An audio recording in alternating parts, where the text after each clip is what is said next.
কালো মেয়েদের আবার মেকআপ কিসের? সেই তো দেখতে কালোই লাগবে। হ্যাঁ হ্যাঁ, ঠিকই শুনছো, কালো মেয়েদের আবার মেকআপ কিসের? এটা আমি না, ওরা বলে।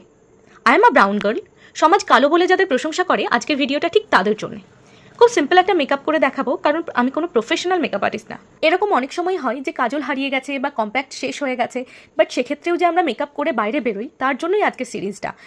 এর কয়েকটা পার্ট বেরোবে, আর প্রত্যেকটা পার্ট দেখার জন্য প্লিজ আমার চ্যানেলটা সাবস্ক্রাইব করে দিও। অবশ্যই আমার চ্যানেলটা ইউটিউবে নতুন, তো আমার সাপোর্টের দরকার।